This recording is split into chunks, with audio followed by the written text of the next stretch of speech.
Y'all know why we here. Y'all know why we here. They said no coaches wanted to come to Nashville. Robert Saleh gets hired, brings in White Cotton, retains Bone Fossil, brings in Daboll. Now they're going to spend the whole rest of the offseason trying to tell you Daboll is trash, White Cotton is trash, Robert Saleh is trash, Cam Ward is trash, Timray DK is trash, Jeffrey Simmons is overrated. They're going to spend all the time doing it. Everybody that we probably would draft, Ruben Bain, Arvell Reese, they're going to tell you how trash they are, how nobody should pick them. Lo and behold, here we are once again, the most disrespected Tennessee Titans making some moves. Brian Daboll to Nashville, as we all suspected. If he didn't get hired in Buffalo, he'd more than likely be the OC. Went to Las Vegas. Looks like they'll be going in a different direction out there. Good for us. When this whole thing started, there was a handful of coaches that we wanted. When this whole thing started, there was a couple of OCs, Cliff Kingsbury, Mike McDaniel, Brian Daboll, in a far shot, Stefanski. Let me teach you how to vibe. Former head coaches, former coach of the year, coming in to run the offense. And there we have it. Robert Saleh, Mike Morganzi is laying out the chessboard, the pieces to the puzzle. Tennessee Titans finally seem like they're making some good decisions within the franchise. Now that we have well-respected guys in the defensive side, well-respected guys on the offensive side, and a well-respected head coach, maybe, just maybe, their free agent board looks a little bit different. And especially if they bring in Al Harris to fix the secondary on defense, things could get kind of spicy out here. You feel me? So hope everybody having a blessed day. Hit that like, comment, share, tap in with me. T Ruff, Robert, Dre Day. He said everybody is trash. I've seen negative comments because of the last two teams.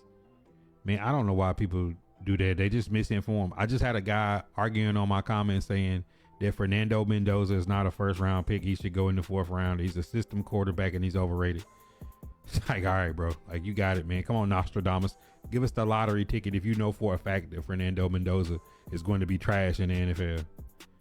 Yeah, right. I was like, so we get Ty Simpson, Trinidad Chambliss, and Dante Moore went back to school, so it's just Ty Simpson and Carson Beck. Like, and even one of those two guys, if they get in the right situation, it can be effective. I'm not listening to nobody's negative comments, because if the Tennessee Titans would have got Stefanski, who everybody was crying about, he would just hire all the coaches that the Titans fired the last 2 years.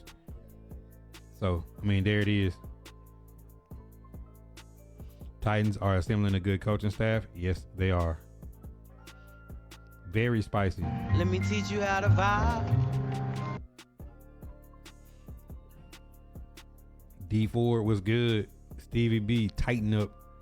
Lil D, number one pack smoker in all of the land.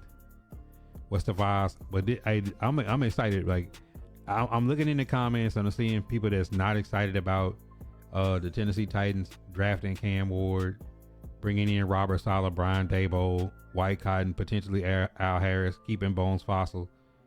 A lot of money in cap space and a lot of draft picks.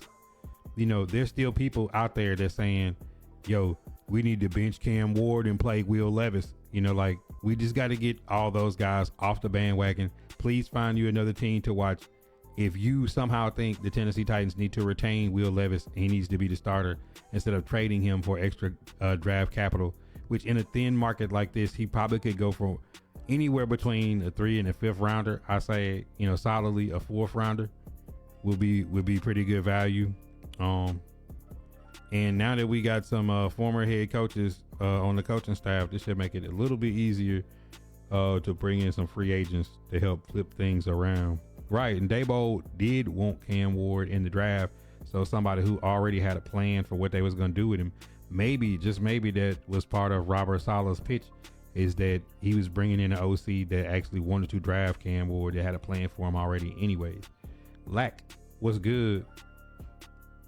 Yeah, I mean, that's what I'm saying. Like, Everybody in power just need to step out and let all the Facebook comment and Twitter comment people run the show. Let the inmates run the asylum. He said all the ball coaches. He said temperature check on Mike Bergonzi. He hot right now. Only thing that Mike Bergonzi has done that has made me question any decision that he's made so far is, giving Dan Moore $80 million. That's the only thing in moving JC back to right tackle. But I mean, at the end of the year, the second half of the season, they played well. Do I think Dan Moore is worth $82 million? Nah, but that's the bad team tax. And we'll see. The Jarvis Brownlee trade, the Roger McCreary trade. Obviously, we got good value trading Draymond Jones. Could have been even more. The Cheeto release and then trading Jarvis and Roger. So we got to wait and see like some of those moves. The Jarvis Brownlee pick will be the last remnant of Kevin Byard's trade. So we got to wait and see what he actually does with those situations. Kevin Zeitler didn't work out, but I don't think anybody would have said preseason that was a bad move, getting Kevin Zeitler to play right guard. They say who wants it. Rick, just go check Facebook things. Like, it's literally a lot of Tennessee Titan fans that still want Will Levis, bro. And I think Will Levis is going to be like Malik Willis. When he gets with a good coach in a new situation, things are going to be better for him. I mean, Sam Darnold is the poster child for I'm out of a bad situation with the right coach and I could succeed. So, but I just don't see keeping Will Levis on his last year of his rookie deal when you could trade him for draft capital. Just makes no sense to eat a player that you could get draft capital back when his contract is going to expire at the end of the season anyways. Similar to Tony Pollard. If somebody wants to trade for Tony Pollard right now, they should trade him. Xavier Woods, anybody that's got 1 year left on their deal, the Tennessee Titans should move. He said, I'm ready for the dunks and fights with the Jags and Giants. Honestly, the team I think that we're going to be fighting next year is the Texans. I'm more worried about the Texans than the Jaguars, honestly. Everybody taking our coaches, and if Al Harris, y'all might want to sign Deshaun Wright. Lack. Did you not see my last free agent draft mock? If you look on the I got two thumbnails. One is A, one is B. On my defensive thumbnail, I had Deshaun Wright. He's a 6'4" aggressive corner. The Bears cornerback room is overloaded, and if we cannot get a Tariq Woolen, I would be more than happy to have Deshaun Wright.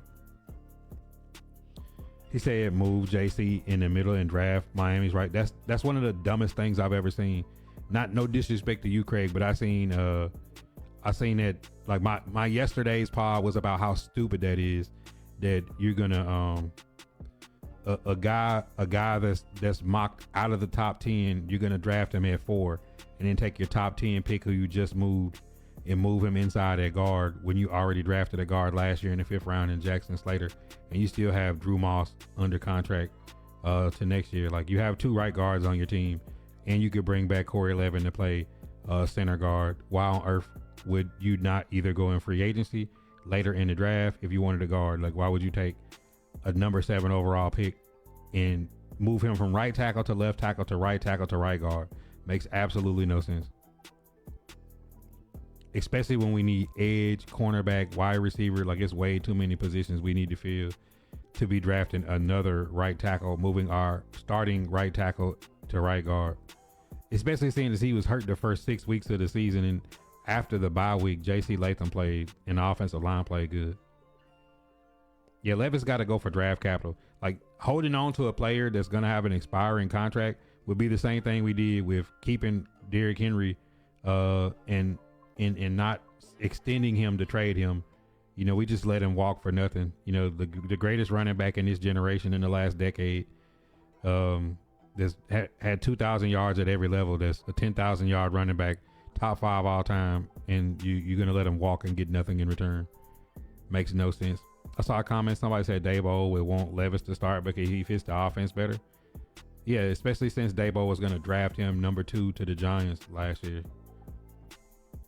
I mean, number 3. Yeah, it makes a lot of sense, right? I'm saying Dre Day, he literally, like, I'm so tired of having an argument with people. Like, the dude did not consult the team. Him and his agent decided to go under the knife when they drafted Cam Ward. He would have been quarterback 2 this year anyways, but he opted to go under the knife because he wanted to be ready for his last year, his contract, to try to make a push to get traded like Malik Willis did to get a second home. Like, if you were this first pick in the second round, and honestly, Will Levis has every bit of physical talent that everybody in that draft that he got drafted with, quarterback wise. Like, of anybody that got drafted, like size, arm strength, release, like Will Levis, you can't find many people more talented than him. He just mentally, didn't have it, and you can't even really blame him now that we've seen what Brian Callahan turned out to be. Maybe Brian Callahan was the problem with Malik Willis and Will Levis and Cam Ward, maybe not the players. Yeah, like, check it out. It's on my YouTube. It's the latest mock free agent I had Nashawn Wright come in as cornerback 1 because the Bears got Jalen Johnson and they got Tariq Stevenson.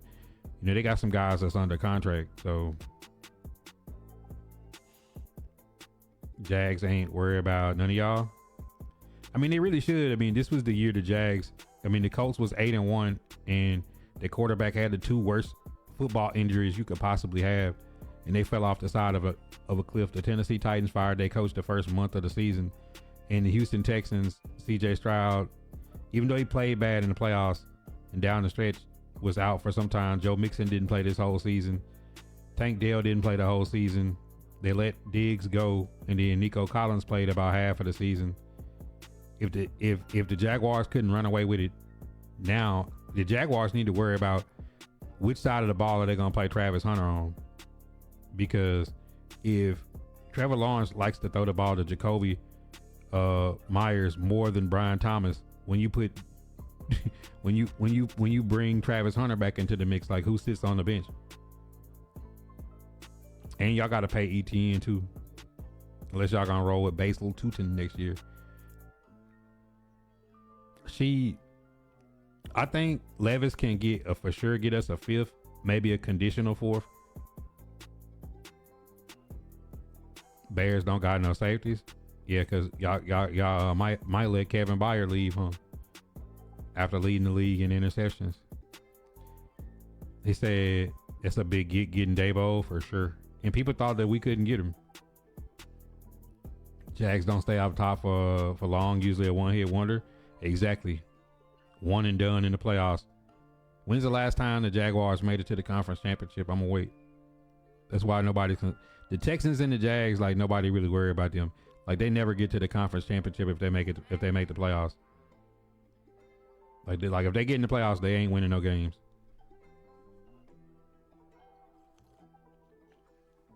They said, you really think we got to worry about Houston? Man, the Houston thing is their defense, bro. Like, Houston's defense is young and they goons, bro. Like, they're only going to get better.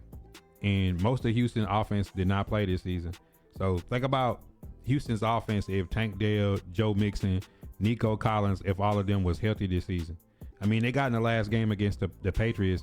C.J. Stroud had 55 turnovers. Dalton Schultz went out. Like, they really didn't have anything to fight with. And I like DeMeco Ryans. I think DeMeco Ryans is a good coach. And I bet they questioning, Craig, should they have let Davis Mills finish the season? GM for the Jags want to play him both ways again. I mean, it's an 18-week, 17-game season. I just don't see Travis Hunter playing both ways. It doesn't make sense. Like, now they got Brian Thomas, they got Washington, and they got Jacoby Myers and Travis Hunter. Like, you can't put 4 receivers on the field. Then we're gonna re-sign Byard and let Brisker walk. Statman, Houston defense is what we should be with Saleh. Yeah, I mean, they got to make the right moves in free agency and the draft for them to even have the ability to do anything. You know what I'm saying? Like, that's the one part of the Tennessee Titans right now is, like, just simply lacking the talent. 17 different defensive backs suited up this year. You can't do much with that. Like Roger McCreary was the only cornerback on the team that had an interception this season, and he got traded. So, you got DBs and nobody's getting an interception. Nobody's getting their hands on the football.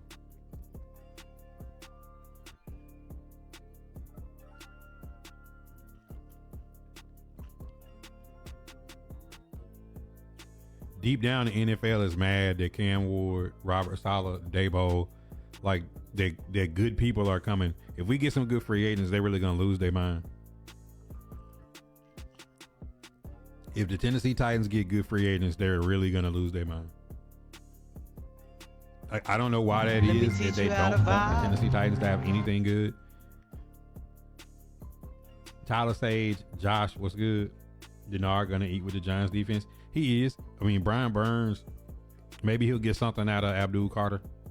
Maybe he can turn him around. Maybe he can flip him.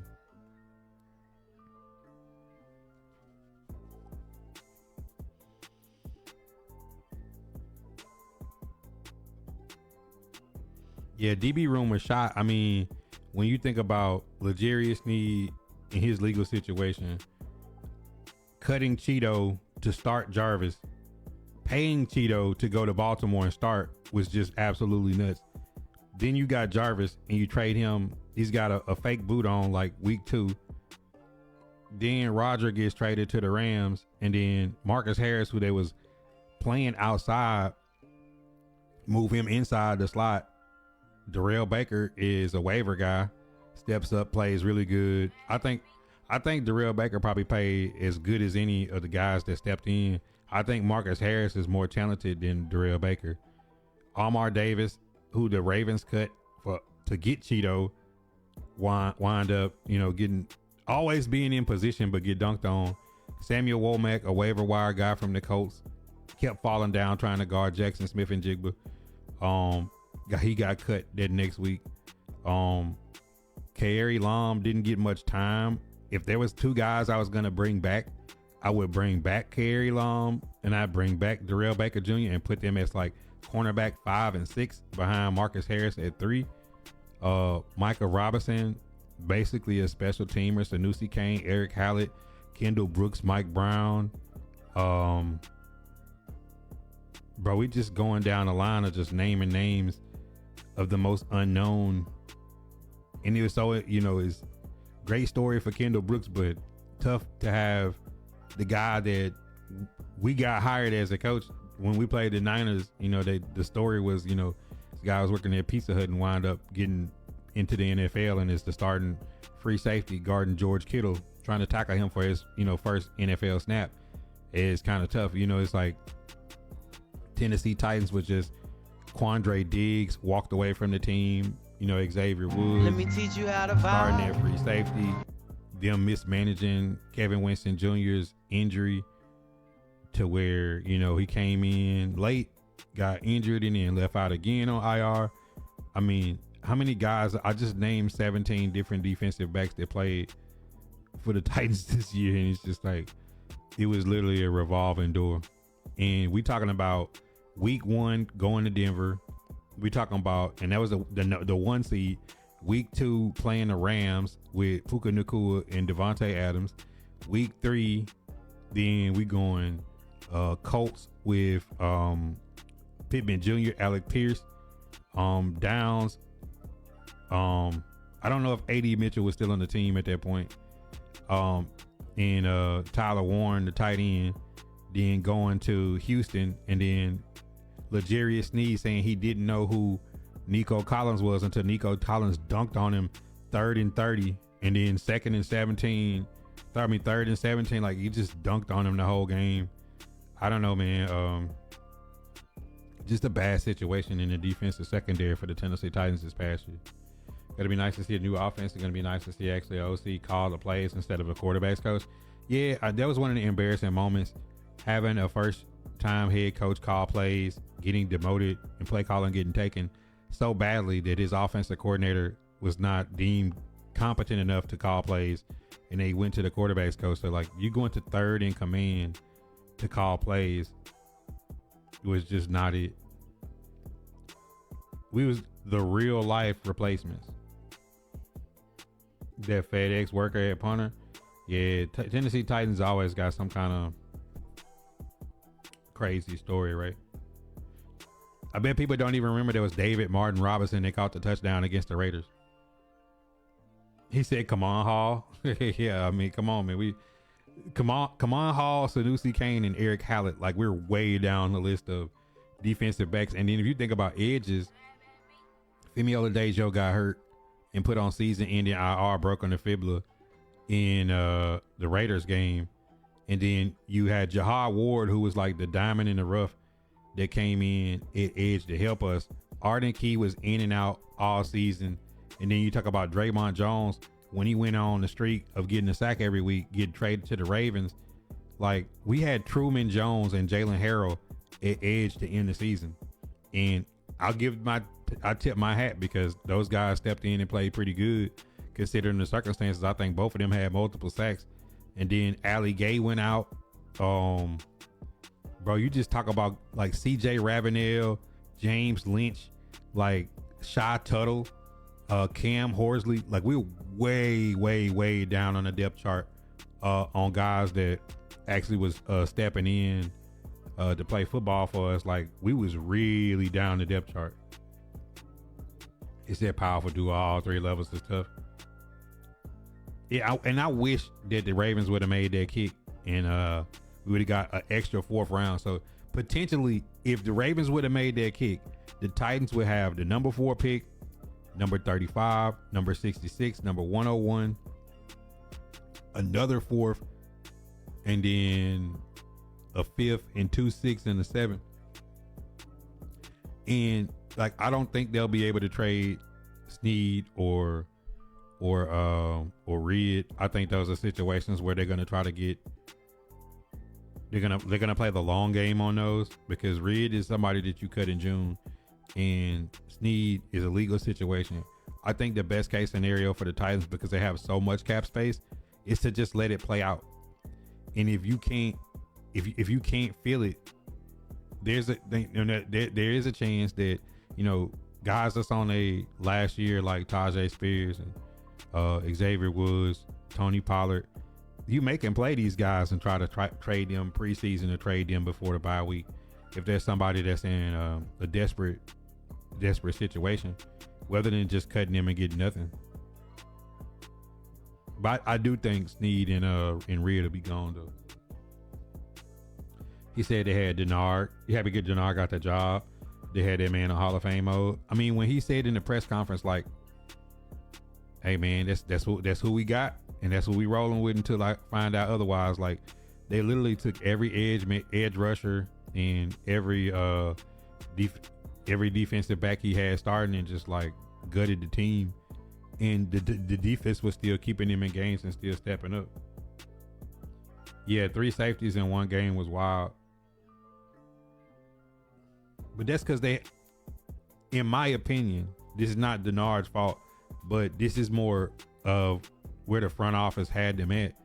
When you got Xavier Woods, Quandre Diggs, and Kevin Winston all playing the nickel slot corner out of position, things like that happen. Because, like, if you go back and look at the tape, it would be times where, like, you have Jackson Smith and Jigba matched up with a safety. You have, you know, Jacoby Myers or Brian Thomas matched up with a safety. You're not supposed to always have your safeties getting matched up, getting confused and getting stuck in man against the team's number 1 receiver. And things like that happen. Yeah, he was on demon mode, but I mean, like, everybody had to play out of position this season. You know, Cody Barton led the team in interceptions. You know, Cedric Gray was up there in tackles. James Williams, who I think they got to find more ways to get him involved in the defense.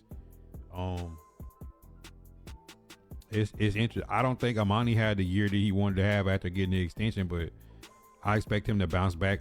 I've seen a lot of times where people would dog Monty, but like, when you're having to match your safety up on the team's number 1 receiver because he's one of the only people that's just not going to be confused, it's also not the best scenario to have your safety always having to try to come down in man and guard teams number ones when on switches, because guys just falling down and getting lost. If you go back and watch the tape, Womack probably fell 4 or 5 times guarding Jackson Smith and Jigba. He's just like, bro, just stay on your feet, bro. Like, one thing is getting beat or getting dunked on. Like, Amar Davis was always in position. He just never made the play. Womack was just nowhere to be seen. Like, bro was just falling down. Who do I want most at 4 and 35? Well, I got a whole breakdown on YouTube, but I think if you stick and pick at 4, it's got to be Edge. It's got to be Ruben Bain. It's got to be Arvell Reese. You know, some people like David Bailey and Keldrick Falk. If Robert Saleh saw something in Keldrick Falk or David Bailey that made him take that chance, I would rather trade back. Like, I don't think any of the receivers, like Carnell Tate could be good. Jordan Tyson could be good, but Tetroy McMillan is like towards the back end of the top 10. Malik Neighbors was like the number 8 pick. I don't want to see the Titans reach because they need a receiver. We did that and then we got Corey Davis. You know, it's like more of a situation. Like, Corey Davis was good, but he wasn't like some true bona fide star for you to pick in top 5. So my thoughts is I want to go edge at 4. At 35, I think they got to do what they did last year. Because, you know, last year Luther Burden was there and they traded back and got Femi and Kevin Winston because we didn't have a 3rd round pick because of the L'Jarius Sneed trade. So my thought is, if the Titans are at 35 and they took edge first, obviously next is cornerback or wide receiver, depending on how free agency goes. And if you're sitting there and somebody wants to come up to the top of the 2nd round and give you an extra top 100 pick, you got to take it. Because you got to say that, like, let's say there's a defensive back there. You could drop back and get Chris Johnson out of San Diego State or Will Lee or somebody. Is that big of a drop off, dropping from 35 to 40 something to get an extra top 100 pick?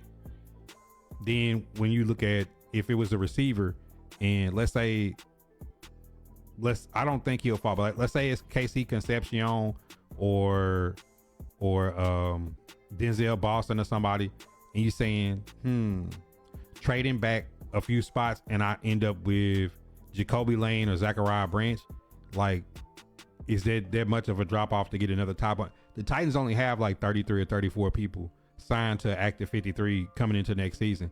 They have to sign and draft like 20 something, 30 people.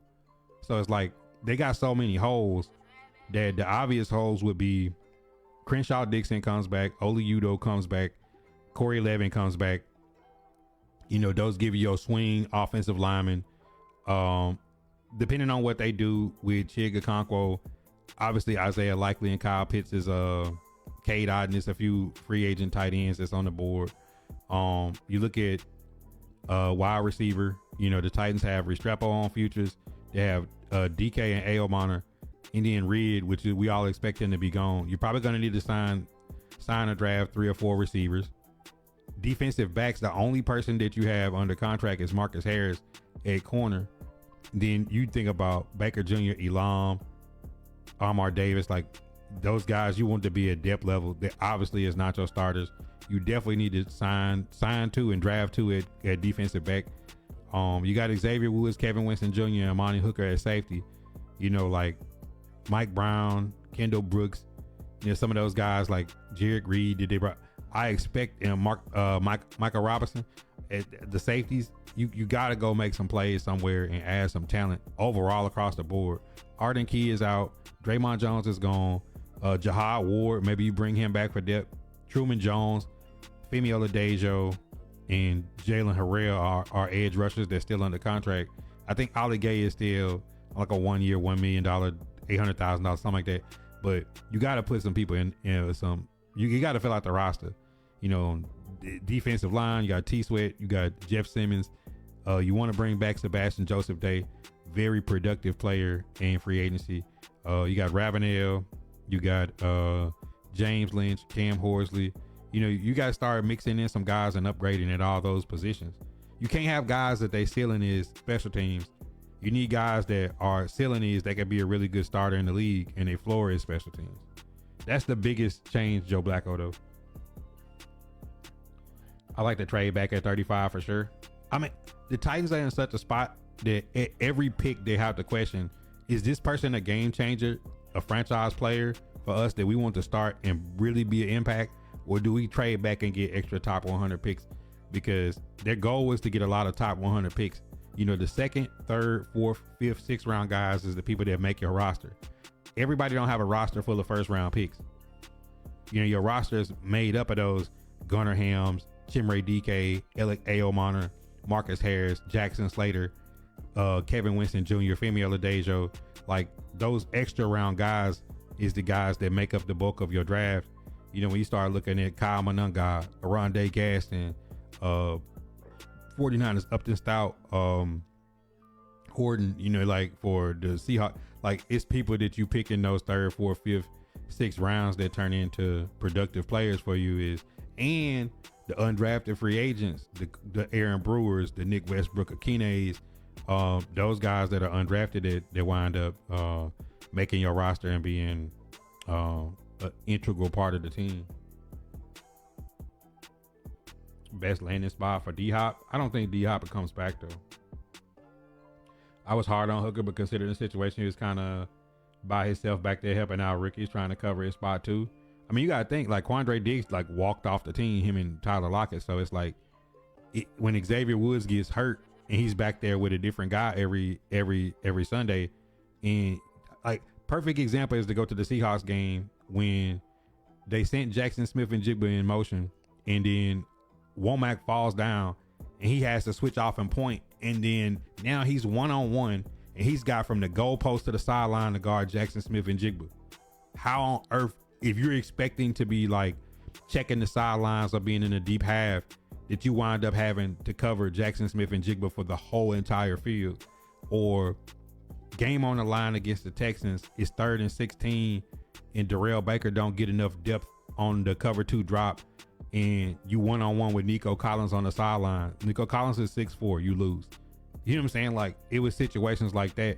Of course, it was some other plays that Monty could have made, but so many times where it's like miscommunication of there's a different cornerback in front of you that has different technique, that plays different. You started the season off with L'Jarius Sneed right there. You in camp, there's Cheeto right there. Then there's Roger right there. You know, then you start getting down. You like, man, I got a dude that he just got his jersey a few minutes ago, and this is the dude that's communicating with me on the back end of a defense, and I got from the goalpost to the sideline. That's a lot. He said, "What's the whole deal with Big Jeff?" What you mean? DK might come back a beast. He already is a beast. Tierra Tart got a bag. Yeah, Tierra Tart got the bag. Happy for all the Tennessee Titan former players that, you know, either getting money or having success. Ernest Jones is in the Super Bowl.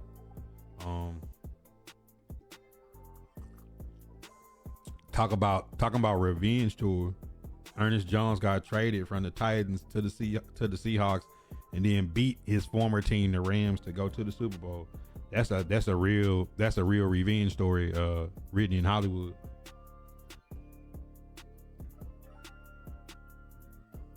I like y'all questions tonight, man. Keep them coming. Y'all got some fire questions that y'all throwing at the boy tonight. I definitely like all the questions, man. It's what make the shop. Because I'm all about engagement. I'm all about interacting and tapping in with the community. I'm not smarter than my audience, nor do I try to be. But I do like hearing different people's opinions on what they think, you know, and just really going back and forth and breaking it down.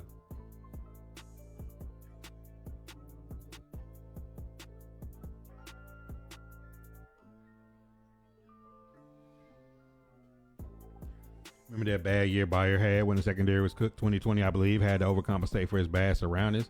Yeah, because Monty was hurt around that time. That's when, like, then the crazy part is, like, you get after that, that's when Randy wanted him to take the pay cut a few years later. And then look at Bayer, you know, he goes to the Eagles and then leaves the Eagles, goes to the Bears, and then leads the league in interceptions.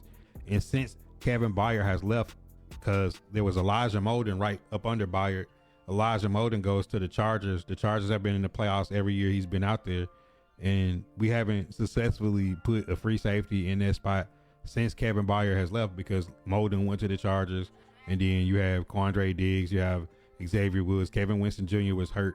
I think he'll be the future at free safety, but you know, if it takes you 2 or 3 years to fill the role, Terrell Edmonds, we cut him, and then you know the picks that we had from Kevin Byard was Jarvis Brownlee and Jaquan Jackson. Jaquan Jackson is gone. Jarvis Brownlee is gone. So whatever pick we get back, this 6th round pick from Jarvis Brownlee is the last of what we had of Kevin Byard, all when you try to make him take a pay cut. My only problem with the Titans over the years is we fight with Kevin Byard about a contract. We fight with Derrick Henry about a contract. We fight with A.J. Brown about a contract.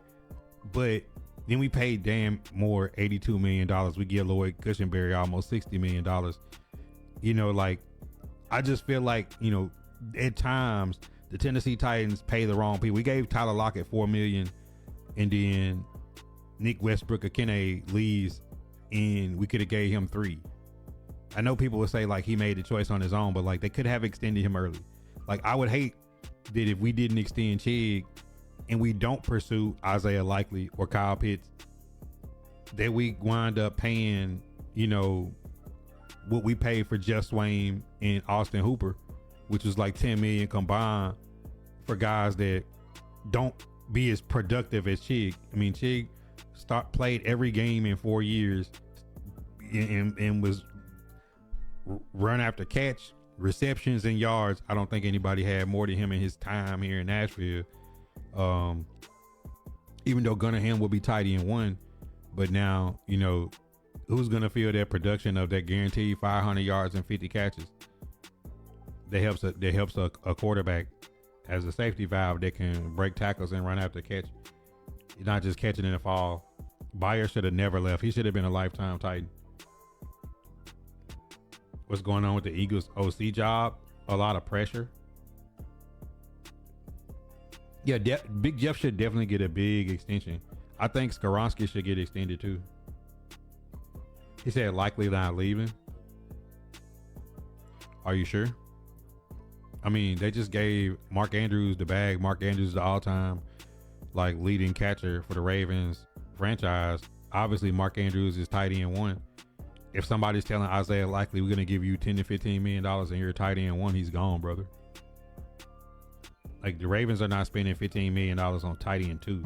Let me teach you how to vibe. NWI should be here and think like Van Jefferson was solid $1.6 million for the production that he gave, but for Tyler Lockett $4 million, seven catches for 70 yards, bro. We was wasting time with him.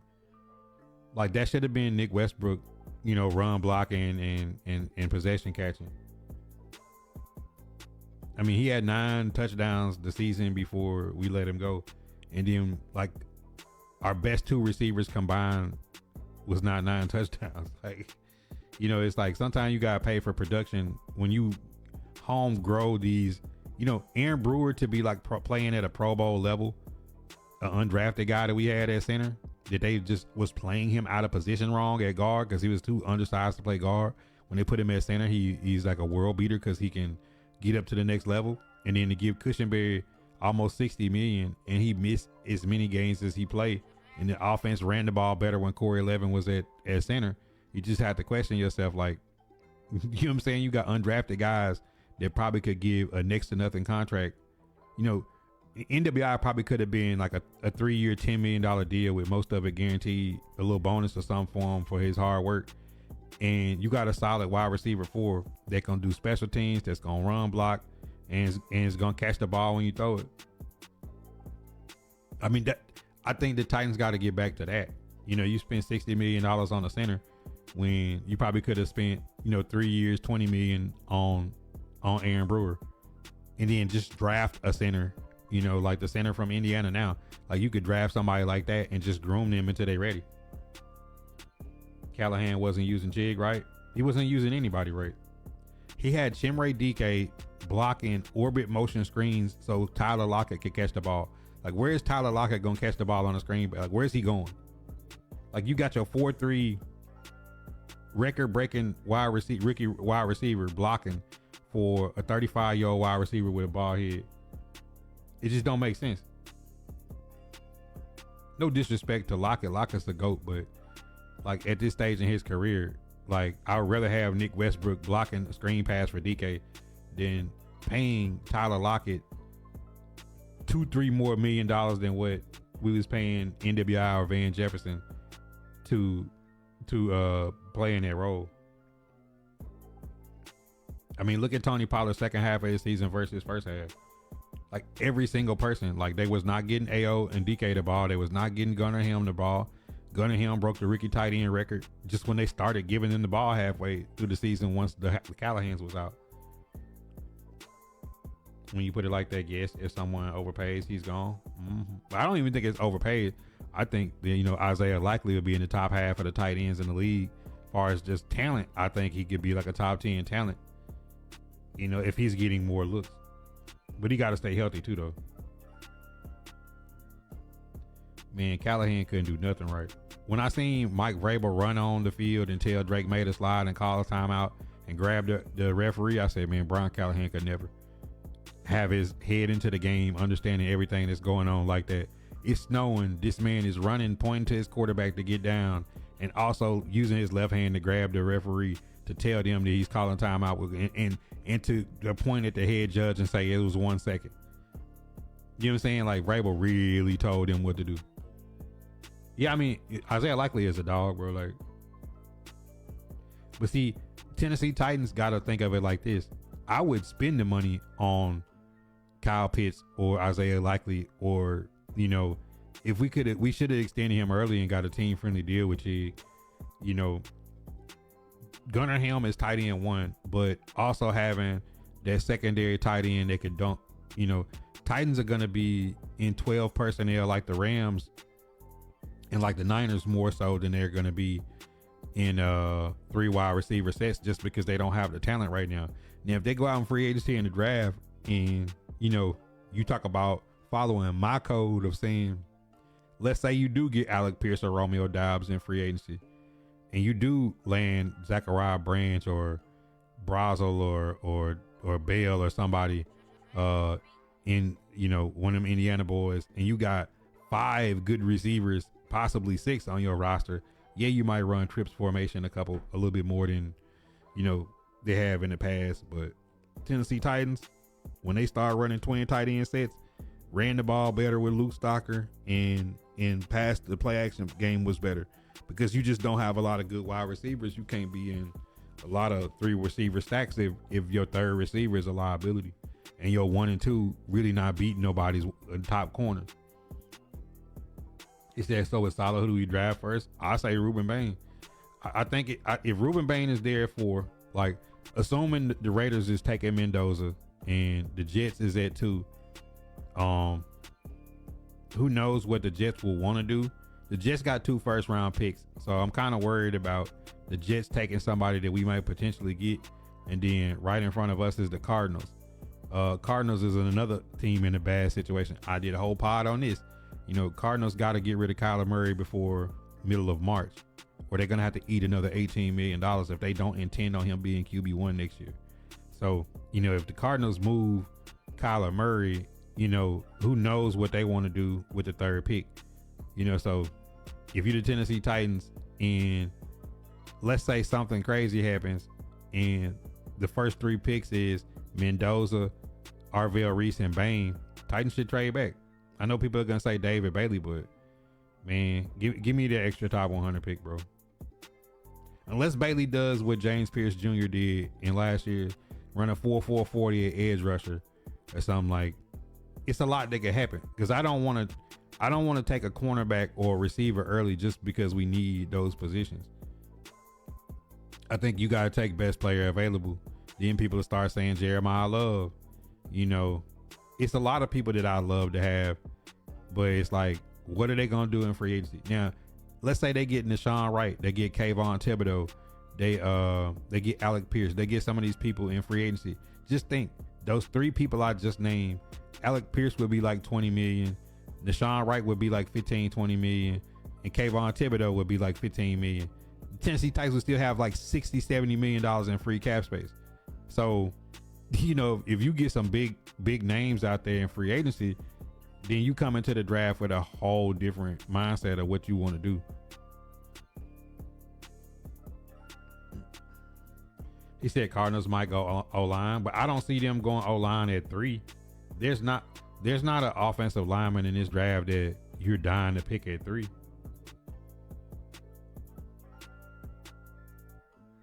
But they very well might do it. Suave was good. Bold prediction. Kyler Murray should stay. They're not finding somebody better. Talent-wise, I don't think so. But if you're a new coach and you taking a job and that's been an issue, you might just want some fresh look. Because you got to think, somebody's coming in to put their career on the line and say, like, is my career finna go on the line with somebody that I don't know if he finna play Call of Duty or not? Talent-wise, Kyler Murray got the talent, but somebody might want something different. They might want to go in a different direction. He said Bain just to finish it. If we hit on the free agents, we going Love. I mean, if the people I just named, if we sign those and then, but the only thing about it, if you sign Jeremiah Love, you also have Tony Pollard and Tajay Spears on their contract years. Tajay Spears was a top 100 pick and Tony Pollard is due $9 million. You could cut him and eat the $2 million, but then you get no value back in him, a trade, because somebody will pick up Tony Pollard. He's ran for 1,000 yards every season. He's been in Nashville, even with a dumpster fire. And then you had Khalil Mullins, 6'2", 225, who played short yardage back down the stretch like the last 3 or 4 weeks. You really didn't get a really good look at him because he was injured in the draft process and then injured as in the preseason. So you really don't know what you got. Like, it's so many holes that, you know, like are you in a position to take that luxury pick? But it's a lot that's got to happen. Now, remember my order: head coach, draft, free agency. Like, I always put free agency last because that was Rand's plan, was Cushenberry, who is it, Dillard, L'Jarius Sneed, trading a 3rd round pick to get him and pay him money. Cheetah Bear Wouzier, 3 years, $36 million. Like, he was just Calvin Ridley's due $28 million next year. Like, Rand was throwing out some bread. I don't know if Amy is gonna let Bergonzi just go crazy in free agency like that after what Rand did. Rand tried to fix the team quick by spending a lot in free agency and it didn't work. Bailey Let me teach you how to vibe. Jeffrey Simmons had character concerns. That's why you got the coaches you got. I'm less concerned. Like, if we still had Callahan and his crew, I would be concerned about character. Robert Saleh and Brian Daboll, Bones Fossil, I'm less concerned. He said trade offer Levis. I think when Levis comes back and puts throws on tape, I think he'll be like a 5th round trade, conditional 4th. Suave ATL. Kyler already got 2 coaches fired. Y'all should draft Caleb Downs. He changed the defense. How? Like, that's about as bad as Daniel Jeremiah. Like, we just extended Amani Hooker as strong safety. You got Xavier Woods still signed the contract next year for $4 million, which is cheap for him. And then Kevin Winston Jr., who we traded back off of Luther Burden. We picked up Femi and Kevin Winston. Like, Kevin Winston is a dog. Like, he's going to be the starting free safety. I just don't see, like, we're going to have 4 safeties under contract and we only have 1 cornerback. Marcus Harris is the only cornerback signed to a contract. I just don't see drafting and having 4 safeties and 1 cornerback signed. And then you got DK, Aomon, and Restrepo as the only receiver signed. Like, that, like, to me, like, the Titans ain't in position to draft another safety. You know what I'm saying? Like, who's going to sit out and who's going to play? If you got 4, like, your 4 best defensive backs are all safeties. He said, look at Kyle Hamilton and Emmett Ward. Yeah, look at them. And the Seahawks have Tariq Woolen. They got Josh Jobe. They got Witherspoon. Like, nigga, they got like 6 good corners. Look at the Ravens. The Ravens had Marlon Humphrey, but the Ravens are deep at corner. Like, you name 2 teams that are deep at corner. Like, all we have is 1 rookie cornerback under roster. You putting like 6'2". We traded with them to them for that was the trade. We traded for them to get the Emmett Warrior pick.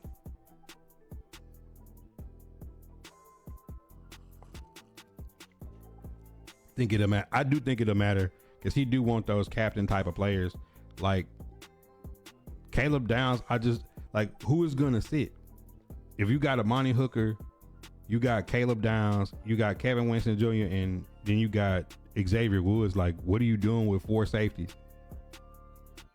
And you only got 1 corner. Now, if you said like take a shot at Mansour Delane, but that's still a reach. Like, you got to take the pick for the value.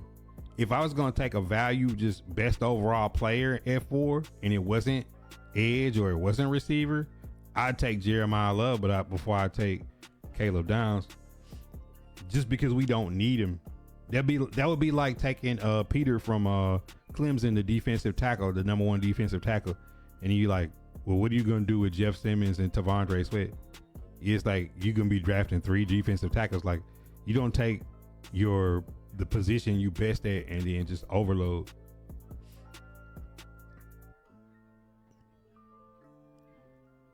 He said we have 2. Micah is listed as a safety and a special teamer though. He played like 1 game at corner. I don't know, bro. I don't even count, bro. Like, he's a practice squad guy that came off the Packers.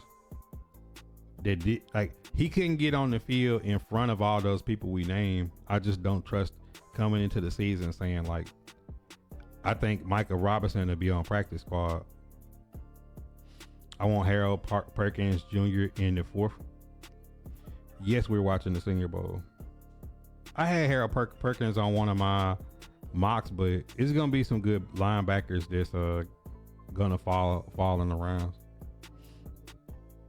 He said all them free safeties I named his wash. Hey, D'Angelo, when y'all figure out what y'all gonna do with that wide receiver room, holler back. We ain't taking no tips from the Jaguars because y'all got 55 receivers and y'all don't know who y'all want to throw the ball to.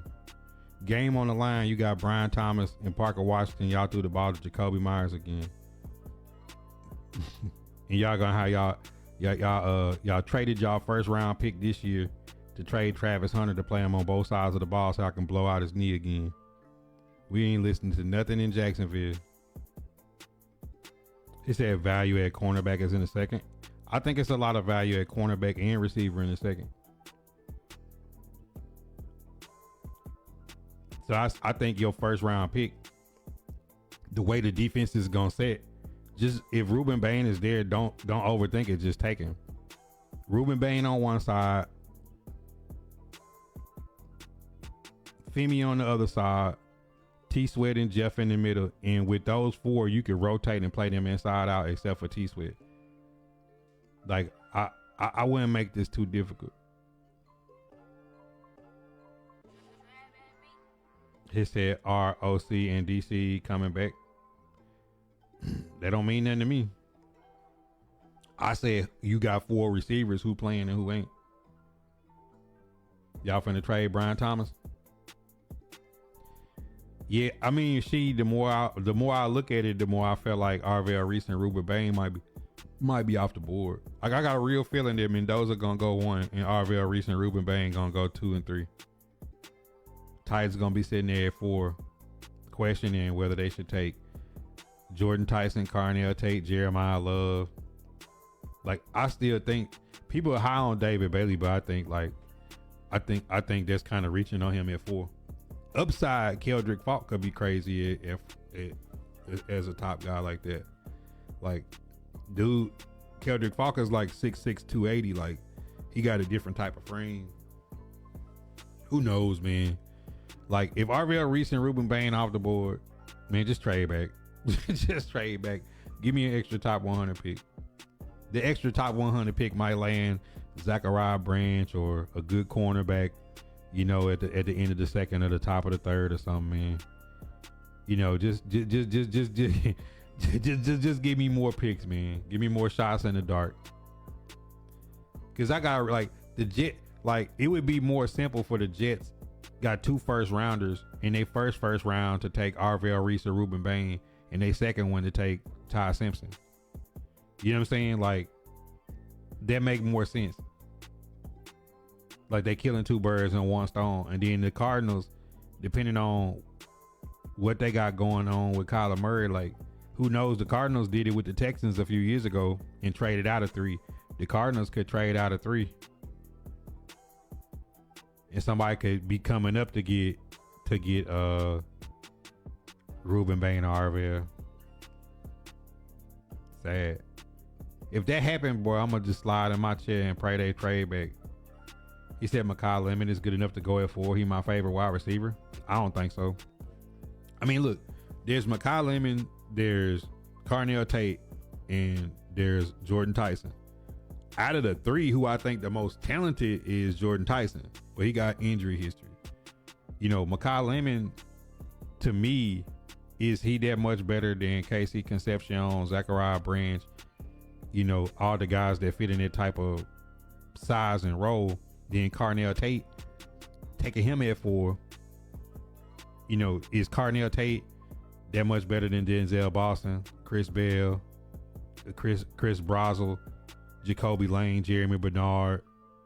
You know, there's a bunch of receivers that gonna go in the second and third. So it's like, is he that much better to take him at 4? That you couldn't trade back and get 2 of the guys I just named? You know what I'm saying? Like Malachi Fields, I think is gonna be a sleeper. I think, you know, Nick Harbor, when he runs his 40 time at 6'5", when he puts a 4.2 on tape, I think some people are gonna lose their mind. He said that ain't the question. If Brian Thomas Jr. get back to himself and you got Parker Washington, Jacoby Meyer, and Travis Hunter, you have 4 receivers. Who's getting the football and who's gonna sit down? Who's sitting on the bench? You didn't trade a first round pick next season to have Travis Hunter sit the bench. Now that you got Jacoby Meyer and Parker Washington, like, now what are you gonna do with Brian Thomas? Like, somebody got to sit. Somebody ain't getting the ball. And even with no Travis Hunter, Brian Thomas had 2 targets for 2 catches and a touchdown in y'all playoff game. I just don't understand why y'all didn't try to throw him the football. If the Cardinals are just trade for CJ Stroud, it changed the draft. Why would the Cardinals or Jets trade for CJ Stroud? I'm confused on that one.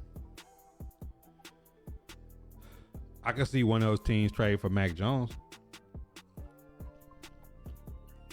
I think Mac Jones will probably be like the most highly sought out free agent QB.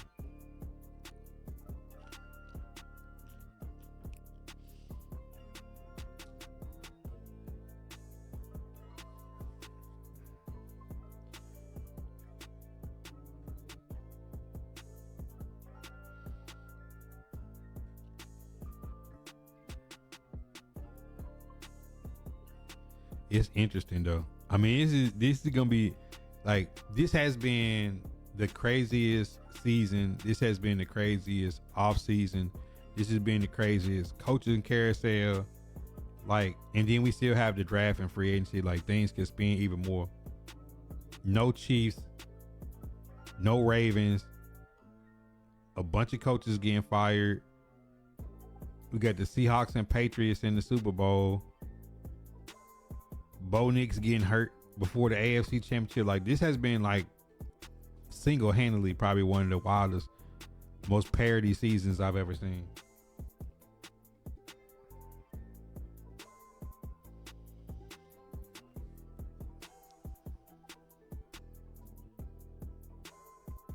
See, that's one thing. I don't think it's a cornerback or a receiver good enough to take at 4. Like, Tetroy McMillan didn't go at 4, and dude is like 6'5" and can do backflips and catch the ball one-handed. You know, so like, I don't see nothing like, if you taking a running back or receiver or somebody like that in the top 5, they got to be like an anomaly. They said Shedeur making the Pro Bowl. Yeah, but see, one thing that's been unfair about Shedeur is ever since the draft, the NFL and the media has been using him to make money. And like, they did it with the jersey sales, they did it with the draft. All they talked about is Shedeur. Then the whole situation throughout the season, unfair. Then the jersey sales, and then now nobody's really watching the Pro Bowl. Then you put Shador in, you and try to make more money and sensationalize off of Shador. And it's just like they using him, but they need to be fair to that kid. Whoever, like Jim Schwartz is supposed to be taking over the Browns. Like, I hope that the next set of people that deal with Shador, like, don't just try to use him for clicks.